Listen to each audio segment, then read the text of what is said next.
Human trafficking is a $150 billion industry that's happening all around us, even in our own neighborhoods. Welcome to Freedom Alive. Many times we may think that child trafficking just happens in other countries, but it's an unspoken epidemic right here in America, in our own communities. In fact, Florida is third in the nation for human trafficking, and the average age is between 10 and 13 years. Jan Edwards is one woman who stepped up to help stop our children from being exploited. Jan started an organization called Paving the Way, and she joins us on today's program. I'm thankful to be joined again by co-host Matt Staver from Liberty Counsel. And Matt, it's amazing. Since the start of COVID-19, it's tragic to learn that tips about online child exploitation from 2021 to 2022 have quadrupled to 29 million, according to the National Center for Missing and Exploited Children. 29 million. Well, whenever we had these lockdowns that began in March of 2020, just from a common sense standpoint, we pushed back on that and said all of these different kinds of ills are going to increase. Loneliness, depression, isolation, anxiety. People are looking at the news and they're constantly being afraid of what's happening with the uncertainty that they were being presented respecting COVID. Drug abuse, legal and illegal, alcohol consumption and pornography, and obviously child abuse. Not just sexual abuse, but child abuse, when you have that child in the home, especially in cramped locations, and people can't go out. And then child sexual exploitation is going to increase. And unfortunately, that's what we've seen happen, not just in the United States, but around the world, and it's in every community. Exactly. For those of you at home, it's our privilege to bring this information to you. We have so much to share. It is in our communities. It is in our neighborhoods, and we can't wait to talk about it with you. But our Freedom Alert is next. Vaccinated people are now the majority of COVID-19 deaths. I'm Matt Staver, co-host of Freedom Alive. The latest data from the CDC reveals that people who have had the COVID shots made up most of the COVID-19 deaths in August 2022. In fact, 58.6% of the coronavirus deaths were attributed to vaccinated or boosted individuals. There's also a growing trend where vaccinated individuals are increasingly becoming the majority in COVID-19 mortalities worldwide. In the fall of 2021, 3 in 10 adult coronavirus fatalities were vaccinated or boosted. But by January 2022, approximately 4 in 10 COVID deaths were vaccinated. Then the CDC data from June and July 2022 showed over 50% of deaths were being reported in vaccinated individuals. Even the CDC's own data reveals that COVID shots are all risk and no benefit. Up next, Matt's interview with Jan Edwards. Our guest is Jan Edwards. She is the founder of Paving the Way Foundation, which is dedicated to empowering communities to address the issue of child exploitation. And Jan, welcome to Freedom Alive. Thank you for having me, Matt. Tell us about why you founded Paving the Way Foundation. You had an experience when you visited Ethiopia. I did. So way back in 2013, so you're talking a long time ago, I was invited to the Get Health Summit at the UN. And I met this extraordinary man by the name of Dr. Mahari. He's a neurologist. And you know how you go to events and you just see people, you connect with people, like, I gotta talk to that person? Mm-hmm. He was one of those guys. And we exchanged cards, texts, and we were emailing, and I said, yeah, I can't wait to have a conversation with you. He's like, Jan, I'm planning a trip to Ethiopia. I can't talk to you until I get back. I'm like, sure, not a problem. Have a great time, take pictures, let me know when you get back, right? It was just like easy. Sends me an email right back and says, do you want to go? Yes. Yes. Okay. Not every day you get invited to go to Ethiopia. Yeah. And you'd never been? No. So I went. And we were there on a medical mission. And we were in Addis Ababa, which is the capital of Ethiopia. At the time, it has 2 stoplights. So imagine Orlando downtown traffic, or really any large city with 2 stoplights. That's what traffic was like. So we had just broken out of the traffic. And I look out the window and I see 2 older men and 2 younger women, and it just didn't feel right. You know that funky feeling that you get? And when I got back to my sponsor's house, I shared with him what I saw. He looks at me rather, incredulously and goes, "That's human trafficking, Jan." And I remember looking at him Just going, a normal part of their everyday life. yeah. And I remember looking at him going, hang on a second. I go, what are you talking about? Remember, this is 2013, before R. Kelly, before Weinstein, before Epstein, before Maxwell. He goes, Jan, we have 4.5 million orphans in Ethiopia. We're the #1 source of human trafficking into the Middle East. And I remember looking at him. I go, hang on a second. I said, are you telling me people are selling people? Right, this is 2013. Didn't we take care of that in 1865? And he looked at me and he smiled. He said, Jan, this is a $150 billion industry. Where you been? I smiled sweetly and said, well, Orlando, happiest place on earth. We don't really talk about this. It's where God laid it on my heart. I came home and started doing research and found out that Florida is ranked #3 in the country for calls to the National Trafficking Hotline. Behind California and Texas. And that the average age at the time of being recruited was 11 to 13. And I remember saying, Ethiopia, I'm coming for you. I got to fix my own backyard first. And that's really what we've been at work at for the past almost 10 years. So what does Paving the Way Foundation do? You say that it's trying to empower communities to address the issue of child exploitation. And I'm assuming what you're talking about is child sexual exploitation in part, or the majority of which. How do you empower communities to do that? Sure. So we go and we educate our kids. Back when I started, I really wanted to talk to parents because I'm thinking, well, if kids are the target, clearly parents would want to know about this. How do you think that went? Not well. I literally would have visceral reactions from parents. I'm like, okay, you're uncomfortable to talk about this. I'm going to go talk to your kids. You don't want to talk to them? Not a problem. I will. So the parents were uncomfortable talking about this issue to their kids. Yes. So you had to go directly to the kids? So how do you go to the kids? So that's what we did. So I spent 2 years developing a curriculum. I've written and produced an award-winning film called Trapped in the Trade, and that's what we use as our basis for our training. It shows the intentional grooming and recruitment of children by children, which is happening in our schools right now. So there's a friend of mine, she lives in Houston, she runs an organization called No Trafficking Zone, and they did a survey of survivors. 55% of survivors were groomed and recruited and enticed in school or at school events. Would that be all schools? All Public, schools. private, All schools. Christian schools? Absolutely. Absolutely. There is no zip code in this country, Matt, that's not been affected by human trafficking. Even conservative rural areas that are not your suburban city type areas? Yes. As a matter of fact, I had a friend of mine call me. His hometown in Arkansas had 300 people. He called me one day in a panic. One of their little girls was missing. She had met somebody on Facebook and run away with him. Luckily, they found her several days later. But this was a town of 300 people, Matt. Now, Liberty Counsel, we have some ministries. One of them is Liberty Relief International that does fundraising for persecuted Christians internationally. But sometimes for national disasters like hurricanes or other national disasters, we've done fundraising for that as well. We partnered with a ministry that several years ago was going into Texas because of a major hurricane. And so churches, for example, were opening up their gyms and facilities to house people during that catastrophe. One of the things I didn't realize is that this ministry said, in order for a church to be part of their ministry, they have to commit to have security present 24/7. Why? Well, because when you're dislocated like that and the kids are walking up and down the high aisle in an unusual place, they go to the restroom. Absolutely.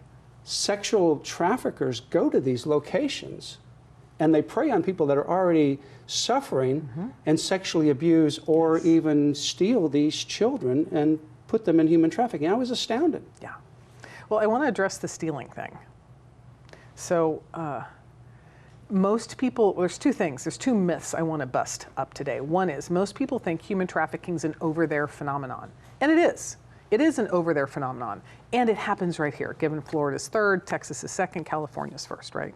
And you could also say, oh, it's population. Yes, and. human trafficking happens in South Dakota. Human trafficking happens in Nebraska, right? So it's not an over there phenomenon, it's a right here phenomenon. The second thing is everybody's seen Taken, so they assume they know what human trafficking looks like. Right. That's not what human trafficking looks like. It's less than 2%. Kidnapping is less than 2%. People don't come, it's not like everyday people come scoop some child up. They do. However, when that happens, it's mostly family members. Yeah.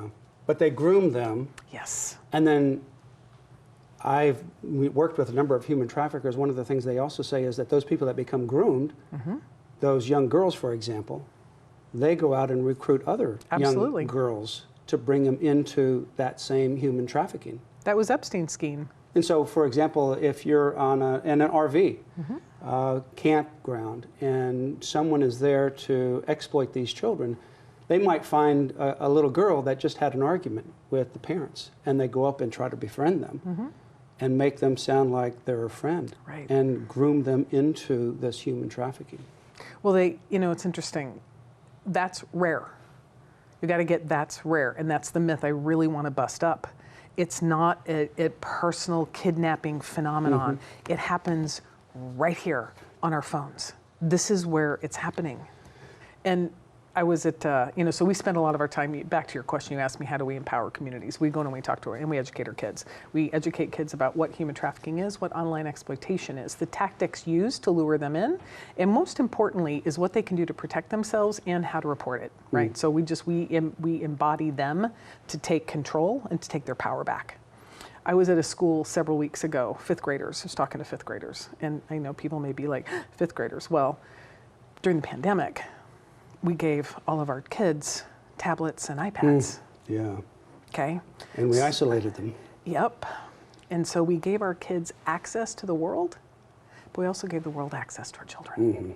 So the age has dropped from 11 to 14 to 10 to 13. Okay.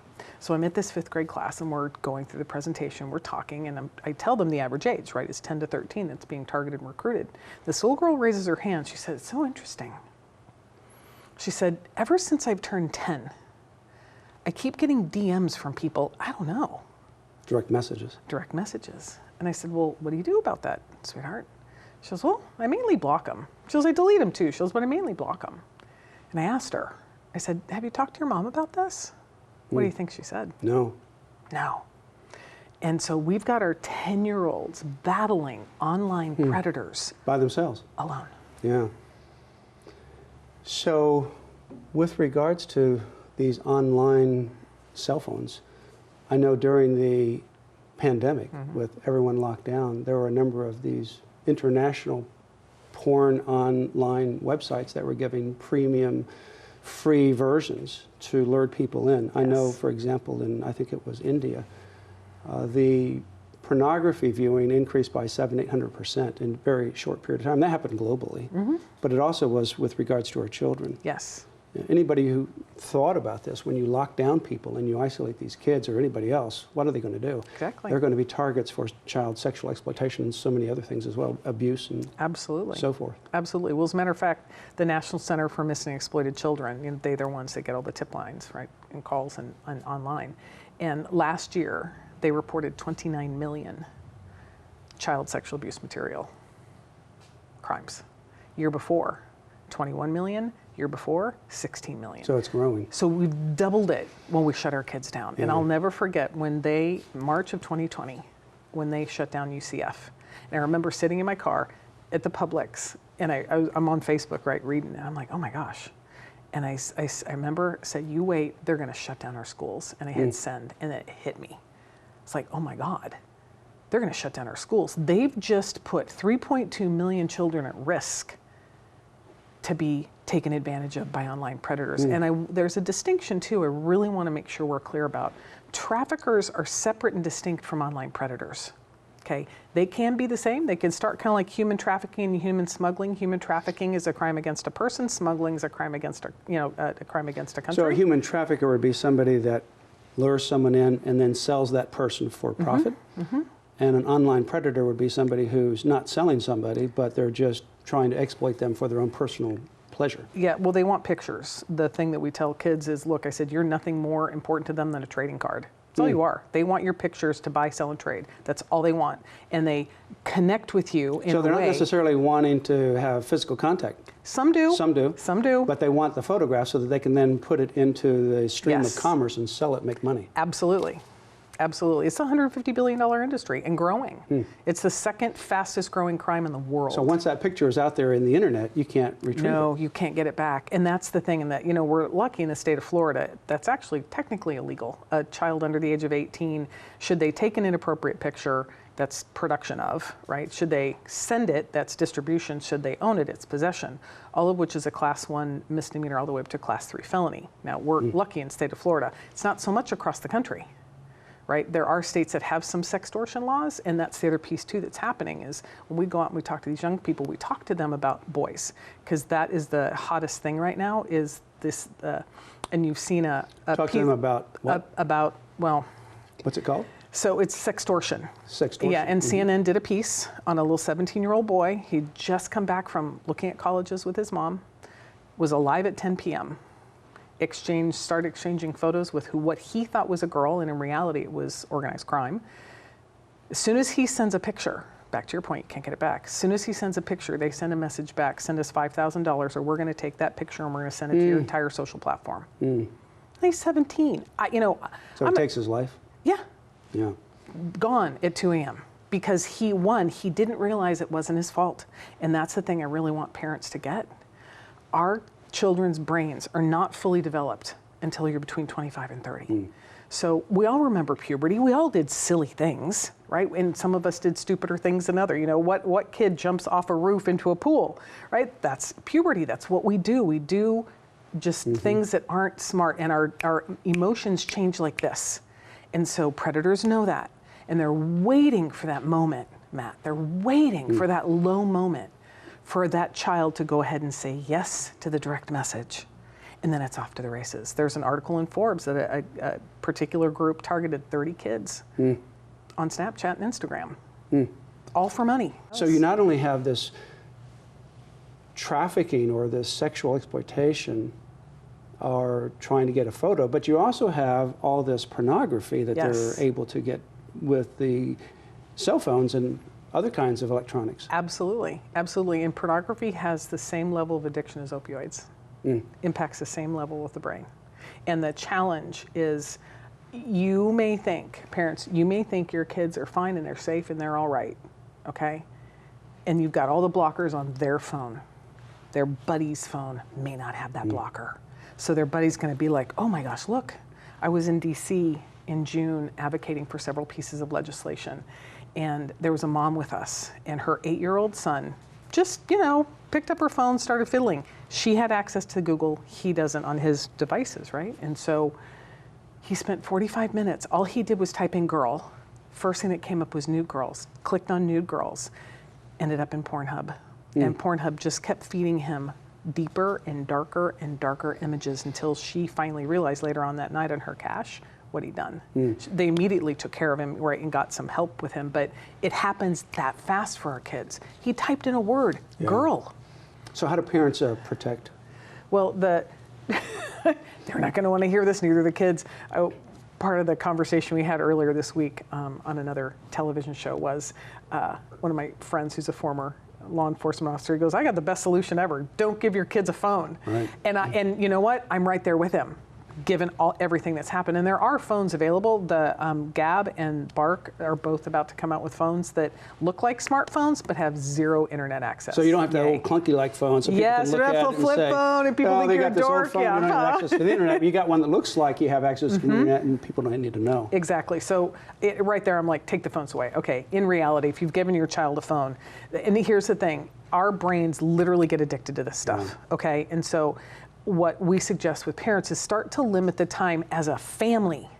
As a family, let's go back to having family game night. Let's go back to having family biking night. Let's go back to, and you've got to replace that time. It's like, okay, we're going to put our phones away for 30 minutes, but we're going to play a game for 30 minutes. So you're replacing the brain patterns, you're replacing the time with something else. So the more you start to wean, it's literally like weaning someone off opioids. Yeah. So you just start to wean them off and start to replace it with time until everybody comes home, they drop their phone in the basket, you can pick it up after dinner for 45 minutes and then we're gonna go do something as a family. Because that's how these predators get in. Yeah. And addiction to technology like this is not just for kids, it's for adults as well. Absolutely. I mean, I have flown a lot more in the past. I still fly a lot, but it's amazing when you fly and you'll see people in first class. These are grown men, and they can't get their eyes out of their iPad or their smart tablet because they're playing a video game. Yes. And they're completely addicted to it. Yes. Or you go out to a restaurant and a little kid never pulls up his face or her face because they've got their face in their smart tablet. Yeah, and I interrupt that sometimes when I'm out and about. I have these little postcards that say, what recruitment looks like and grooming and what to do about it. And if I see a family, they're all heads down, I'll toddle by and I'll hand them all. I'm like, hi, this is who I am. This is what I do. I go, I'd love to invite you to have conversations. Your children are lovely. And I'll give all 4 of them postcards and I'm like, have a great day. Yeah. And they're staring at me. But then the next thing I do is I'm walking out the door. They're looking at the postcard and they're starting to engage in dialogue. And our battleground, Matt, is the dining room table and the car rides between point A and point B. That's our battleground as parents. And we've got to take it back. Our children are under attack, and it's our job to keep them safe. I know you've had so many stories. In some of the moments that we have left, do you have a story you want to share with us about, say, a young person who was caught up in this? I do. Well, actually, I have 2. If we have time for the second one, great. The first one, I was just recently over in Brevard County. I had gone and trained high school in April, and they asked me to come back to train all the freshmen. And I was 5 classes in. We were there all day. I was 5 classes in. A little girl came up to me afterwards, and she goes, hi, Miss Jan, I don't know if you remember me, right? And I'm thinking, well, it's 150 students, no, but that's okay. And I just nodded my head, and I'm like, of course, right? And she says, I had to come in and tell you that you saved my life. And I'm standing there trying to blink the tears out of my eyes, right? Because I'm not quite sure what she's referring to. And she says, because I came to your class, I understood that me and my friends were being groomed. And I don't think if I had not gone to your class, I wouldn't be here today. So I had to come say thank you. Wow. And I'm like, this was a class that you were teaching in the school in Brevard County, Florida. And I said, first of all, thank you for taking the coaching, right? Thank you for taking a brand new action. Thank you for letting me know. Because what the work we do, it's planting seeds whose trees of shade will never sit under. How can people get more information from Paving the Way Foundation? They can go to our website, pavingthewayfoundation.org. That's pretty simple. It pretty is. And we've got all kinds of so many resources on our website. Just go to programs. We've got things on our front page. We have videos you can sit your kids down in front of. We've got all kinds of tools because we're really committed that the entire world has access to this knowledge. Pavingthewayfoundation.org is the website, pavingthewayfoundation.org, videos, other resources. Also, I'm assuming that you could be available based on schedule to speak somewhere? Absolutely. And that's anywhere in the United States? Anywhere in the world. Anywhere in the world? We have Zoom. That's true. That's true. Anywhere in the world. That's one of the things that happened during COVID. We used that technology a lot more. We love talking to young people. Yeah. They actually ask for this information. They're so grateful to have a bunch of kids walk out the door and go, bye, Miss Jan, thanks, thanks. That you did something, and they're grateful for it. Well, Jan, thank you for being our guest. And thanks for thank you inviting me. For fighting for our children. For more information, pavingthewayfoundation.org. Matt, that information is simply chilling, really. And whether at home you're a parent, a grandparent, or you just have children in your lives, there is such a need to know more about this issue. Matt, I was taken aback with Jan's example of the DMs to the 10-year-old, and the real reality is in that moment of truth, we have a 10-year-old child who is battling with online predators, really alone. Yeah, I remember a scene in an Andy Griffith movie where Andy Griffith was trying to talk to his son about, humans and marriage and things of that nature. He was very, very uncomfortable in doing that. Parents or people are very uncomfortable in communicating with their children. And that's completely understandable. Obviously, that can be embarrassing. That's uncomfortable to have these communications, especially, for example, if you're in a single parent household and you're a father and you have a daughter, or vice versa. It can be an uncomfortable conversation. But when you're going through that uncomfortable feeling, remember this: you may be uncomfortable and you don't have that conversation, whether it's regarding their, growing up, but also this issue of sexual exploitation. If you don't have that conversation, you can guarantee others are having that conversation with your child. So it's best for you to engage, find out what this is about. You might think, well, my child is a great child and they go to a Christian school, for example. Well, so, your child has access to the internet. Most likely, your child likely has access to a cell phone. Your child has access to other people who have access to the internet, to cell phones, to other kinds of information. So you can't keep them in a bubble, and you have to be aware of some of those signs. And Jan talks about some of those signs, drastic changes of behavior, as an example. Parents need to become educated, and grandparents and all of us, because we all have children in our lives, educated about the signs that are oftentimes clearly visible when someone is exploited, or they are trafficked, or they are targeted. But also take efforts, as Jan talked about in our program, about making sure that your children in your lives are safe. And even if you don't have children, share that information with those who do have children. Perhaps you have coworkers at work that have young children. You may not have children. You have other friends in your community that have children. Share this information so that they can be empowered. And that's what Paving the Way Foundation is about, is empowering communities to not only become educated, but also to address this issue of child exploitation. Mm-hmm. For those of you at home, just an emphasis again, you are not alone. We have tried to bring you so much information, so many resources. There's websites, we'll put them up again. One of the key points I think also that was made, the simple reality, one of the key battlegrounds in this whole issue is your dining room table, and just something as simple as putting phones away and talking, having these uncomfortable conversations as parents, as grandparents, as anyone who has kids in our lives. It's our job to protect them, as both Jan and Matt described, and it's something that we just need to continually step into in that role. Well, in closing, remember Psalm 8, verse 23, which says, "Defend the weak and the fatherless, uphold the cause of the poor and the oppressed." Our freedom is a gift from our Creator. We must never forget that and always protect it. So join us here next time, where you'll hear victories as well as ways you can stand up for your priceless freedom. Join us again for Freedom Alive.